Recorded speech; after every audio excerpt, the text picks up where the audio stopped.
دما ام بحثا بکرنه ما في مرو وال روجاوای کردستان دکن که دستلاداریا PKK دکه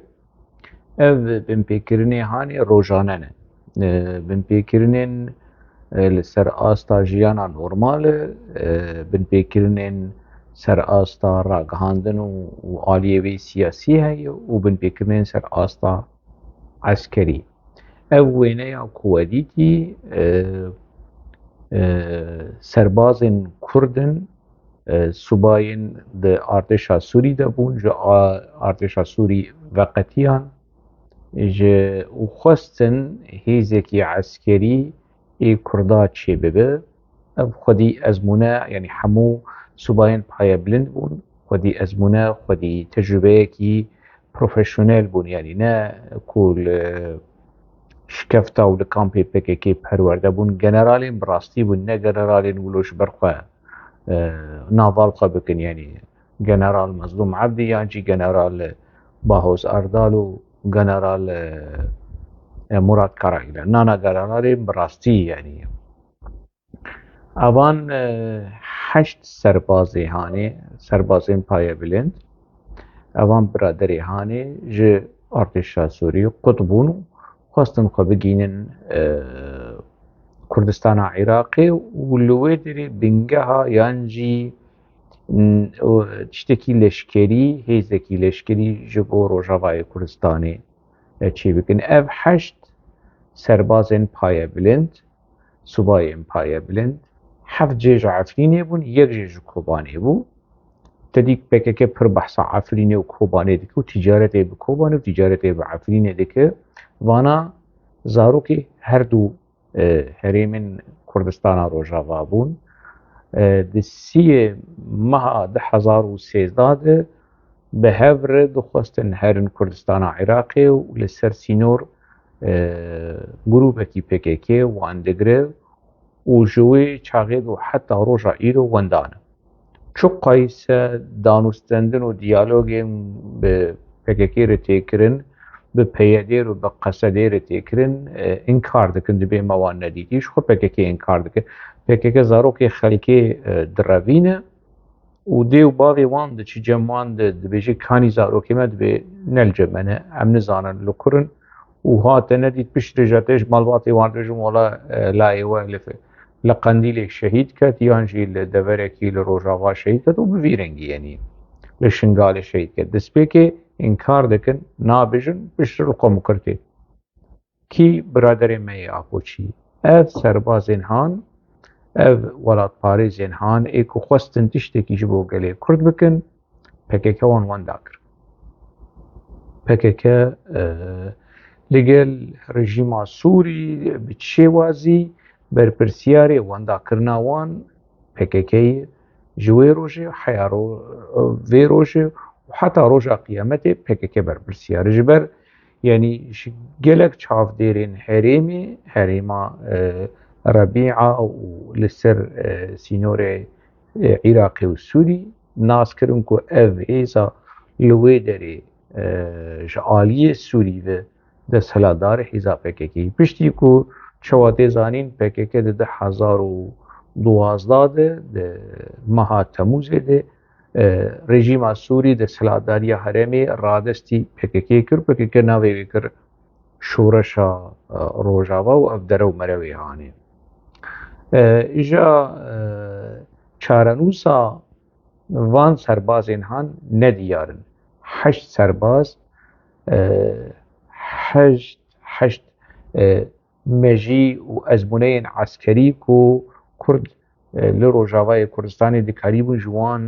feyde bikin, sûde bigirin û hêzê û qewetê bigirin. PKK rê li ber vê mesela hanê girt. Ji niha PKK carna Apoçî ez dibînim yanî li ser sosyal medya wekî din behs dikin Efrîn hat dagirkirin, kam li kur in. Hey xulî ser ma we hişt, ma PKK'ya te hişt, hêzekî eskerî çêbibe ji bilî dibin kontrola PKK de. Bere hêzekî eskerî hebana li Efrînê ji bilî PKK berpirsyariya dagirkirina Efrînê biçûna li ser wê biçekîn ser PKK sivîk bibana. We nehişt.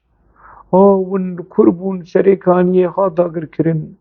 هی خلی سر پکک ری ندا هیزکی حتی روژا ایروژی ری ناده هیزکی عسکری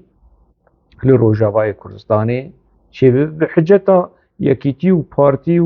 û neyekbûna hêzên her du partiya li Başûrê Kurdistanê ew bi xwe destekê niha dide hêzên partî ji aliyê istixbaratî ji aliyê eskerî bibirin PKK destekê dide hêzên yekîtî li dijî partî yanî yek ji sedemên perçebûna hêzên eskerî û nelhevkirina hêzên eskerî niha roja îro halê hazir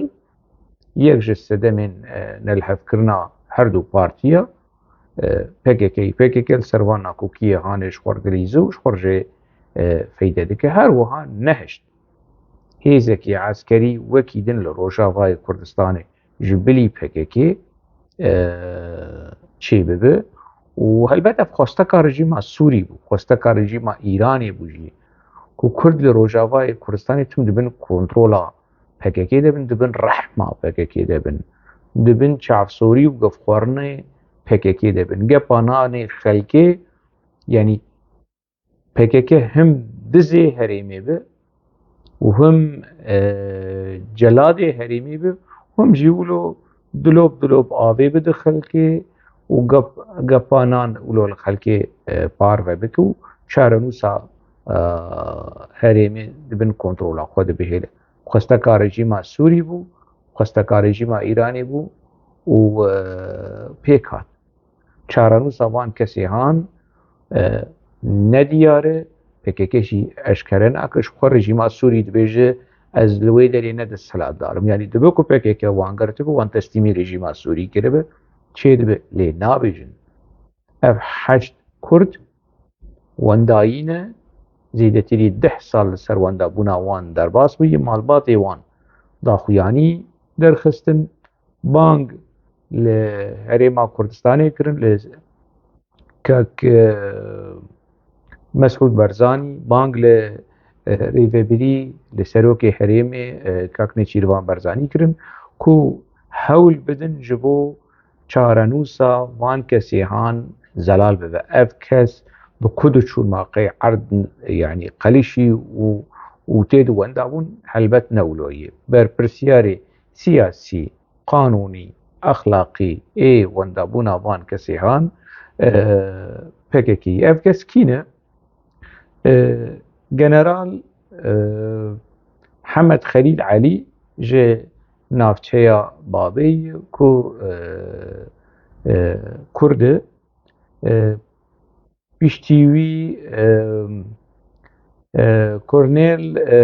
yan jî bi Tirkî dibêjin Albay Mihemed Heysem Ibrahîm ji Efrînê ye Albay yan jî kolonêl ez nizanim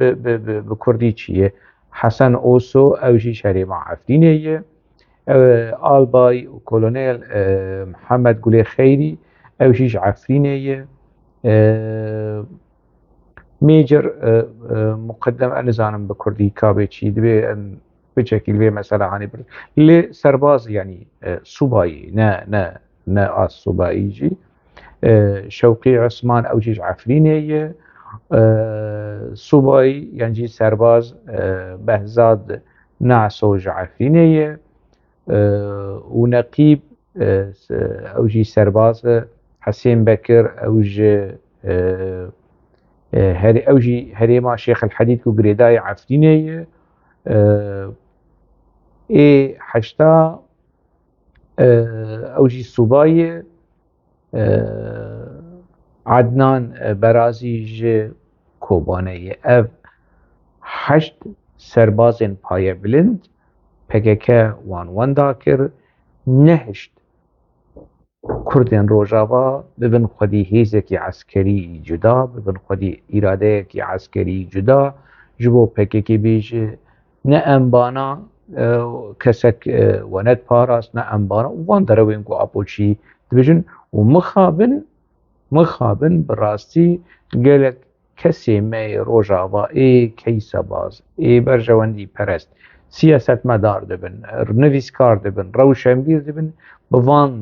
derewên PKK iqna bûne êdî ew ji PKK bêtir van derewên han dubare dikin و دجون شخوا ایدی PKK ام دکارن جبلی کو وکی تونیلکیه مروف آزاد و خودی ایراده در باسی هندری وی تونیل دبه کوله و به ایراده و به چارج به تونیل هانی دردکه PKK وکی فابریکه کی کولیان لگل ویجی وکی فابریکه کی پر مزن آدروانه جوار نها